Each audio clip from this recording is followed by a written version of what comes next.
Hello दोस्तों, नमस्कार। स्वागत है आपका अपने स्मार्ट ओपन यूट्यूब चैनल में। आज हम मोस्ट इम्पोर्टेंट साइंस जीके की क्वेश्चन करने वाले हैं, जो परीक्षा की दृष्टि से देखा जाए तो महत्वपूर्ण है। तो वीडियो अंत तक जरूर देखिएगा।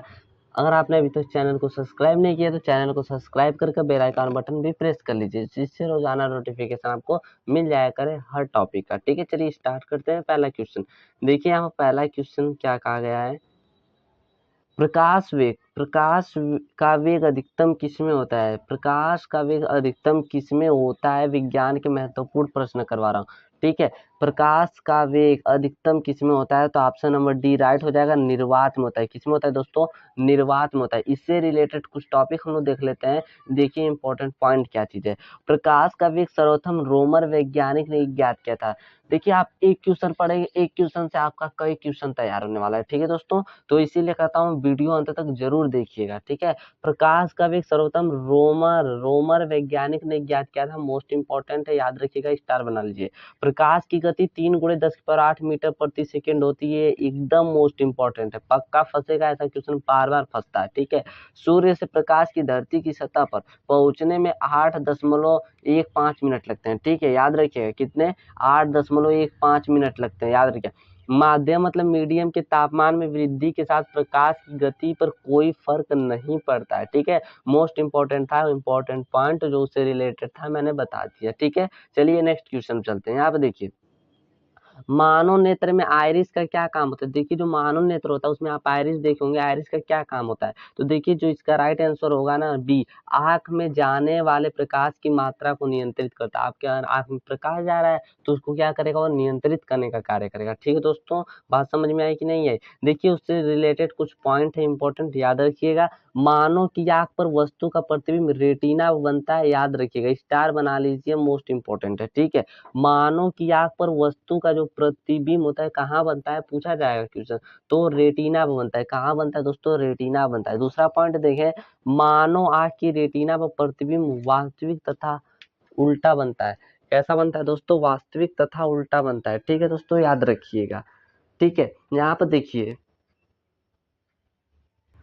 यहाँ पर तीसरा वाला पॉइंट क्या है? नेत्रदान में आंख के कार्निया हिस्से को दिया जाता है। मतलब अगर दान करना है, पूछे आंख का कौन सा भाग दान करते हैं, तो कार्निया, जिसे कॉर्निया लिखा गया, कॉर्निया भाग क्या करते हैं? दान करते हैं। ठीक है दोस्तों, याद रखिएगा, मोस्ट इंपॉर्टेंट है, भी ये बहुत इंपॉर्टेंट पूछा जाता है क्वेश्चन।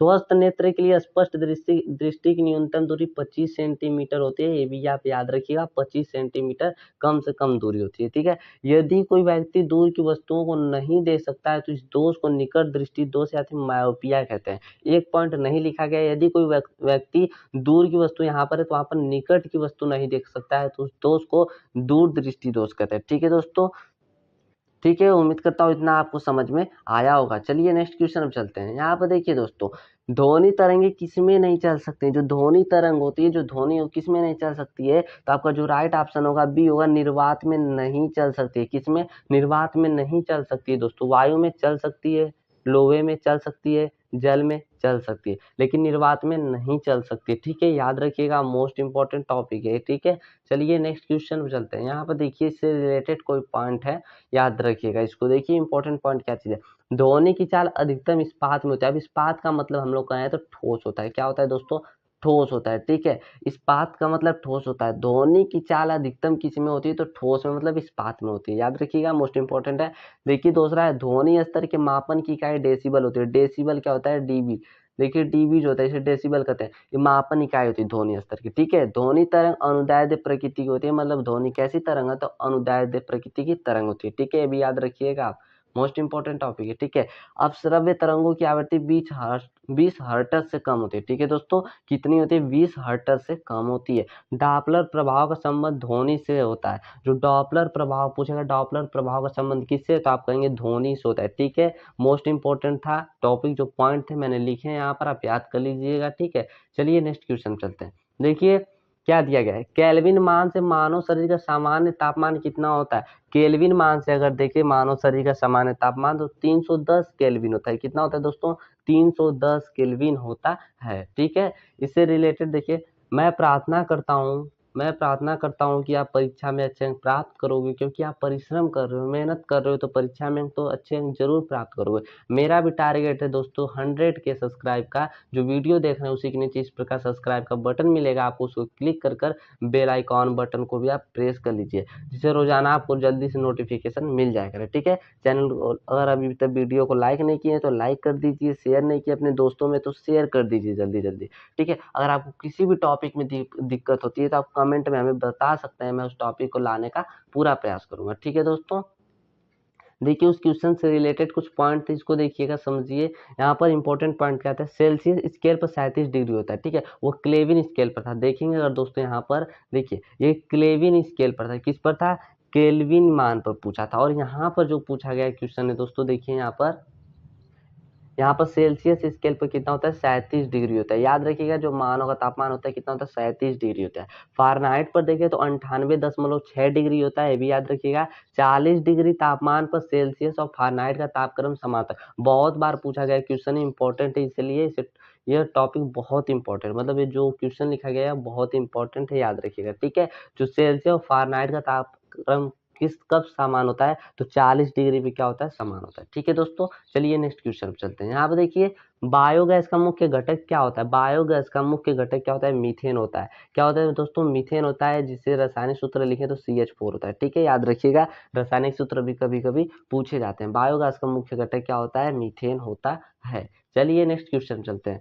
देखिए यहाँ पे क्या दिया है, किस वैज्ञानिक ने दूरबीन का आविष्कार किया था, किस वैज्ञानिक ने दूरबीन का आविष्कार किया था, तो बहुत अच्छे से पता होगा आपको, गैलीलियो ने किया था। किसने, गैलीलियो ने किया था। किसने, गैलीलियो ने किया था। ठीक है, चलिए नेक्स्ट क्वेश्चन पे उससे रिलेटेड कुछ इंपॉर्टेंट पॉइंट देख लेते हैं। देखिए टेलीविजन, तो टेलीविजन का आविष्कार किया गया था, J.L. बेयर्ड ने किया था। ठीक है, स्टार बना लीजिए, मोस्ट इंपॉर्टेंट है, J.L. बेयर्ड ने। थर्मस फ्लास्क का आविष्कार किसने किया था, डिवार ने किया था। डायनामाइट का आविष्कार अल्फ्रेड नोबेल ने किया था। किसने, अल्फ्रेड नोबेल ने किया था। देखिए भी आपने अभी लाइक नहीं किया वीडियो को तो लाइक जरूर कर दीजिए। ठीक है दोस्तों, चलिए नेक्स्ट क्वेश्चन पर।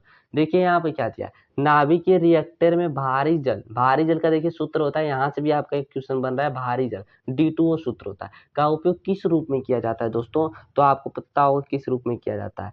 देखिए मंदक के रूप में, कि शीतलक के रूप में, कि ईंधन के रूप में, इनमें से कोई नहीं, तो आपका पहला ऑप्शन राइट हो जाएगा, मंदक के रूप में करते हैं। किसके रूप में, मंदक के रूप में करते हैं, याद रखिएगा, ये भी मोस्ट इंपॉर्टेंट है क्वेश्चन। ठीक है, चलिए नेक्स्ट क्वेश्चन देखिए, यहाँ पर क्या दिया है, सूर्य का ताप किसमें मापा जाता है, जो सूर्य का ताप होता है किसमें मापा जाता है, तो पैरोमीटर में मापा जाता है। किसमें दोस्तों मापा जाता है, पैरोमीटर में मापा जाता है, याद रखिएगा। चलिए नेक्स्ट क्वेश्चन पे चलते हैं। यहाँ आप देखिए, उससे रिलेटेड कुछ इंपॉर्टेंट पॉइंट है, देखिए इससे भी पढ़ लेते हैं हम लोग। ठीक है, सूर्य पर ऊर्जा का निर्माण नाभिकीय संलयन द्वारा होता है। पूछा जाता है जो सूर्य पर ऊर्जा का निर्माण होता है वो किसके द्वारा होता है, तो नाभिकीय संलयन के द्वारा होता है। याद रखिएगा, नाभिकीय संलयन। ताप का एसआई मात्रा क्या होता है, तो केल्विन होता है। क्या होता है दोस्तों, केल्विन होता है। ठीक है, अभी तक चैनल को आपने सब्सक्राइब नहीं किया तो सब्सक्राइब जरूर कर लीजिए, बेल आइकन बटन भी आप क्या कर लीजिए दोस्तों, ऑन कर लीजिए। ठीक है, चलिए नेक्स्ट क्वेश्चन चलते हैं। यहाँ पर देखिए दोस्तों क्या दिया है, साबुन को जल में घोलने से पृष्ठ तनाव पर क्या फर्क पड़ता है। अगर साबुन को जल में आप घोलेंगे तो क्या फर्क पड़ेगा, तो दोस्तों देखिए जो फर्क पड़ता है वह घट जाता है। क्या हो जाता है, घट जाता है। अगर साबुन को जल में घोलते हैं तो उसका जो पृष्ठ तनाव होता है क्या हो जाता है, घट जाता है। ठीक है, याद रखिएगा। चलिए देखते हैं इससे रिलेटेड कुछ पॉइंट है। बरसात की बूंदे गोलाकार पृष्ठ तनाव के कारण, जो आप देखते हो जो बरसात में बूंदे जो गिरती है वो गोलाकार क्यों गिरती है, तो पृष्ठ तनाव के कारण, मोस्ट जो सरफेस टेंशन के कारण। ठीक है, ये स्टार बना लीजिए, मोस्ट इंपॉर्टेंट है, याद रखिएगा। तेल की बूंद पानी पर फैल जाती है क्योंकि तेल का पृष्ठ तनाव जल से कम होता है। ठीक है, तेल पर अगर तेल की जो बूंद होगी पानी पर गिराएंगे आप तो फैल जाएगी, क्योंकि जो तेल का पृष्ठ तनाव होता है जल से क्या होता है दोस्तों, कम होता है। ठीक है, चलिए नेक्स्ट क्वेश्चन चलते हैं। थैंक यू, आज के लिए इतना ही। थैंक यू, धन्यवाद। अगर अभी तक आपने चैनल को सब्सक्राइब नहीं किया तो सब्सक्राइब जरूर कर लीजिएगा दोस्तों। ठीक है, मिलेंगे फिर हम नेक्स्ट वीडियो में।